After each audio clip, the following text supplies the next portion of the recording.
आज मैं आपका साथी राजेश सनसनवाल एक बहुत ही सनसनीखेज खबर लेकर प्रस्तुत हुआ हूँ।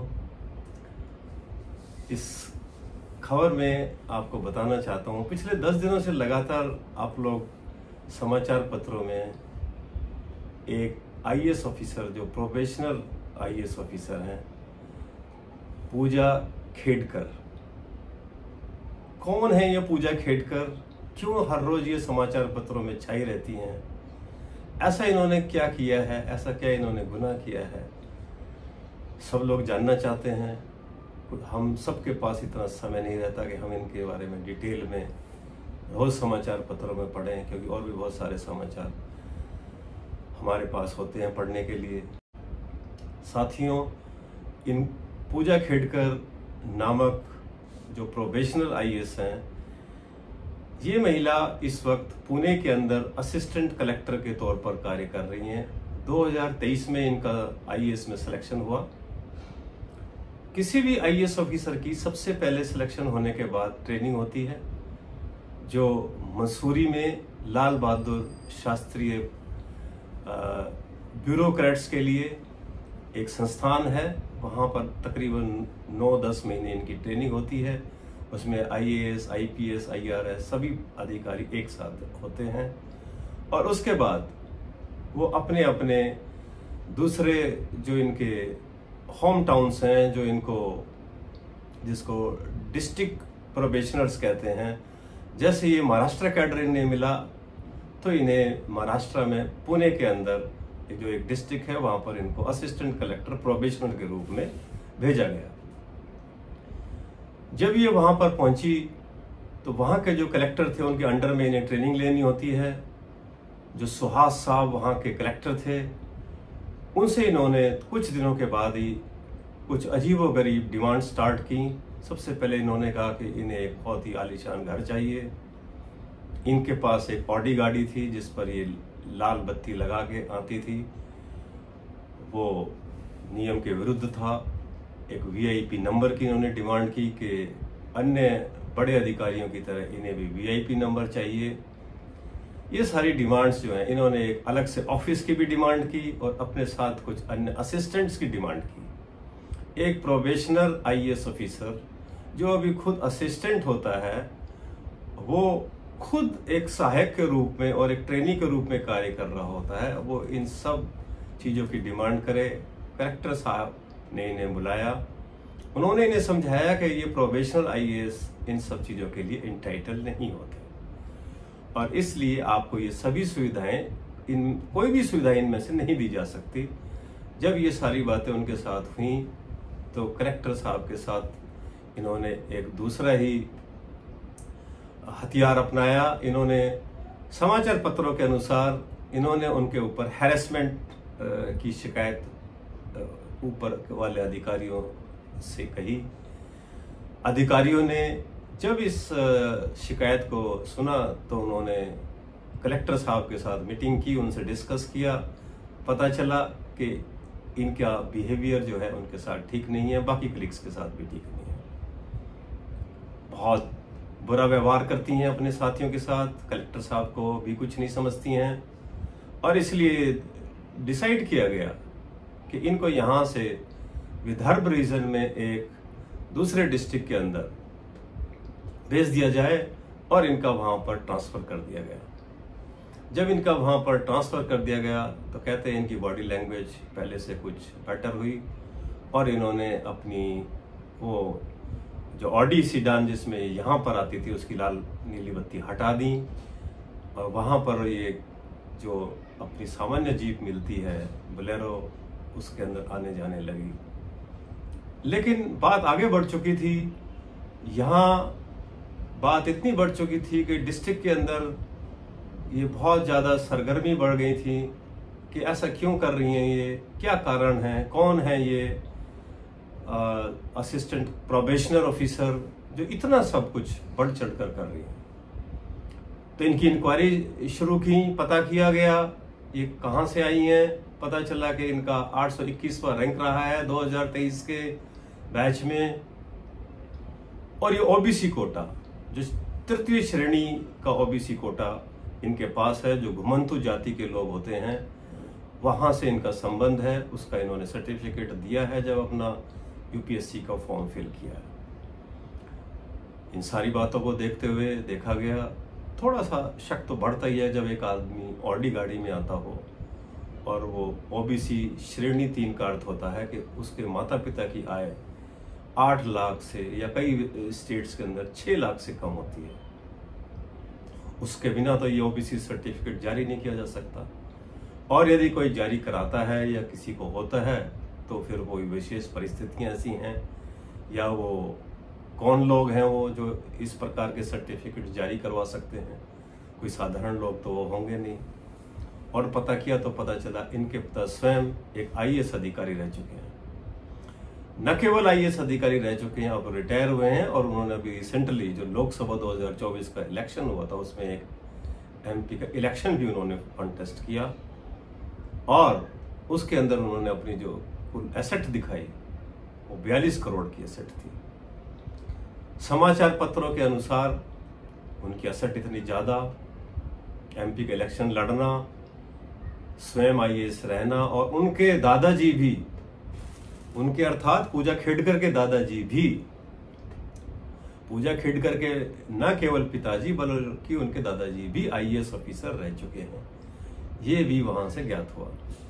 जब इतनी सारी बातें ज्ञात हुई तो थोड़ा सा और आगे इस कार्रवाई को बढ़ाया गया। उन्होंने कहा कि इसको और देखा जाए, तो पता चला कि ना केवल ओबीसी श्रेणी में इन्होंने उसका लाभ उठाया हुआ है यूपीएससी में, बल्कि इनको अपनी जो दृष्टि दिव्यांगता है और उसके अलावा जो मानसिक जो दिव्यांगता है उसका भी इन्होंने एक सर्टिफिकेट बनाया हुआ है, जो मेंटल इलनेस जिसको आप कह सकते हैं, और जिसमें विजुअली इंपेयर्डनेस कुछ पार्शियल होती हैं, उनको भी इस प्रकार के कोटे दिए जाते हैं। सबको पता है, सुप्रीम कोर्ट की गाइडलाइंस भी हैं। पीडब्ल्यूडी के जो कमीशन बना हुआ है उन्होंने इसके लिए गाइडलाइंस जारी की हुई हैं कि वो 40% तक यदि किसी के अंदर इस तरह की इम्पेयर्डनेस है, जिसके अंदर फिजिकल किसी प्रकार का बैरियर है या विजुअल कोई इस प्रकार का बाध्यता है या किसी को मेंटल इस प्रकार की इलनेस है, लेकिन वो कुछ खास परिस्थितियों के अंदर खास प्रकार की बीमारी के अंदर दी जाती है, लेकिन इनका जो भी है वो सर्टिफिकेट वहां पर लगा हुआ था। 2022 में जब all India institute of medical sciences में इनको इन सर्टिफिकेट्स को देने के बाद जब फॉर्म फिल किया गया होगा तो इनको वहां बुलाया गया, लेकिन ये 6 बार बुलाने के पश्चात भी वहां ना जाकर इन्होंने अपने होम डिस्ट्रिक्ट अहमदनगर का, ऐसा कहा जाता है कि ये जो मेडिकल सर्टिफिकेट है अपना वहां जमा करा दिया गया। इनके आधार पर अभी ये सारा कहा जा रहा है कि सिलेक्शन हुआ है, लेकिन इसी बीच समाचार आया कि यूपीएससी के पास जब ये खबरें पहुंची तो उन्होंने महाराष्ट्र सरकार को आदेश दिया कि इन सब की पूरी जांच कराई जाए, और उन्होंने डीओपीटी जो department of personal and training होता है, जो किसी भी यूपीएससी द्वारा जो एग्जामिनेशन जिनका होता है उन सभी कैंडिडेट्स को सिलेक्शन लेटर प्रोवाइड करते हैं, तो उन्हें भी कहा कि इनके बारे में पूरा विस्तृत ब्यौरा दीजिए, किन आधार पर इनको ये लेटर जारी किया गया, और यूपीएससी ने एक 1 मैन कमेटी बनाकर इनकी इंक्वायरी के आदेश दे दिए। इंक्वायरी जारी है साथियों, इंक्वायरी में देखते हैं क्या निकलता है। क्या ओबीसी श्रेणी तृतीय का सर्टिफिकेट ठीक बना है, क्योंकि ऐसा भी एक जगह दावा किया गया है एक अखबार में कि इन दोनों के माता पिता का, पूजा खेडकर के माता पिता का, जो इन 2003 में तलाक हो चुका है, और पूजा खेडकर का ये कहना है कि मुझे ओबीसी सर्टिफिकेट बनाते समय इस प्रकार की कोई जानकारी नहीं थी कि मेरे पिता की सालाना आय कितनी है। अब देखना यह है कि वो तथ्य क्या है। बाकी उन्होंने अपना जो मेडिकल सर्टिफिकेट दिया हुआ है, जहाँ पर ये भेजा गया है वहाँ पर जो dean of the medical institute हैं उनके अनुसार ये 7% इनको विकलांगता का सर्टिफिकेट जारी किया गया है। बाकी नियम क्या कहते हैं सिलेक्शन के लिए, स्क्रूटनी के लिए भेज दिए गए हैं। जो 1 मैन कमेटी है उनके समस्त सब कुछ प्रस्तुत कर दिया जाएगा, देखा जाएगा इसमें क्या होता है। साथियों, ये बड़ी गंभीर समस्या है हमारे देश में रिजर्वेशन, क्योंकि ओबीसी का सर्टिफिकेट फेक प्राप्त कर लेना, कई बार SC ST का सर्टिफिकेट दूसरी जाति वाले द्वारा प्राप्त कर लेना और उसके बाद बड़ी से बड़ी एग्जामिनेशन के अंदर सेलेक्ट हो जाना, बहुत बड़ी पोस्ट पर चले जाना। IAS एक छोटी पोस्ट नहीं है, उसे पूरा एक डिस्ट्रिक्ट चलाना होता है। उस डिस्ट्रिक्ट के अंदर भारत जैसे इतने पॉपुलस कंट्री के अंदर जितने लाखों लोग होते हैं वो सब उससे अफेक्टेड होते हैं। जब उसकी जड़ में ही उस व्यक्ति के दिमाग में इस प्रकार की चीजें भरी हुई होंगी, उसका जो आधार ही इस प्रकार का होगा कि उसने तरह तरह की चीटिंग की हुई होगी, तरह तरह की उसने पहले से ही गड़बड़ियां की हुई होंगी, तो बाकी लोगों को वो किस प्रकार न्याय दे सकते हैं। सोचने वाली बात है। बहुत सारे विद्यार्थी, बहुत सारे एस्पायरेंट गरीब घरों से दिन रात जनरल कैटेगरी के और अन्य कैटेगरीज के भी, इवन ओबीसी कैटेगरी के भी, SC ST कैटेगरीज के भी इतनी मेहनत करते हैं, दिन रात मेहनत करते हैं और उसके बावजूद भी उनका सिलेक्शन नहीं होता। देखिए, बात यहीं पर घूमती है कि यदि ओबीसी कैटेगरी में कोई कैंडिडेट आता है तो कहते हैं कि वो 9 बारी इसमें बैठ सकता है, 9 चांसेस उसको मिलते हैं।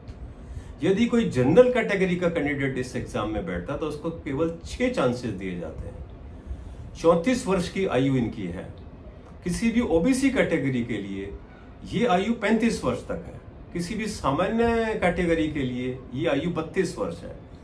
यदि इनका ओबीसी कैटेगरी का सर्टिफिकेट मान लीजिए ठीक नहीं निकलता है तो फिर तो इनकी जो एज है, जो इनकी आयु है, वही एक्सपायर हो चुकी होगी। और भी कई सवाल खड़े हो जाते हैं। 8 लाख से कम उनके फादर की इनकम होनी चाहिए, जो किसी भी IAS अधिकारी की किसी भी रूप में नहीं हो सकती। तो तमाम सवाल खड़े हैं, लेकिन आज हम ये देखना चाहते हैं कि क्या उन बच्चों को न्याय मिलेगा, क्या हमारे समाज को न्याय मिलेगा, मैं तो कहता हूँ क्या इस देश को न्याय मिलेगा। इतना सब कुछ इस देश में हो रहा है, इतना सब कुछ सामने आने के बाद क्या एक्शन होता है एक ऐसे प्रोबेशनल IAS ऑफिसर के ऊपर जो खुद बहुत ज़्यादा इस प्रकार का व्यवहार अपने सुपीरियर्स के साथ भी रखता है।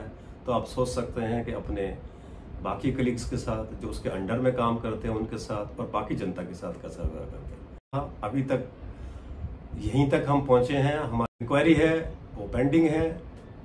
इंक्वायरी के बाद के रिजल्ट आते हैं वो देखना एक बहुत इम्पोर्टेंट बात होगी, और जो भी हो न्याय मिलना चाहिए। इसी के साथ मैं आपके साथ इसको यहीं पर समाप्त करता हूं।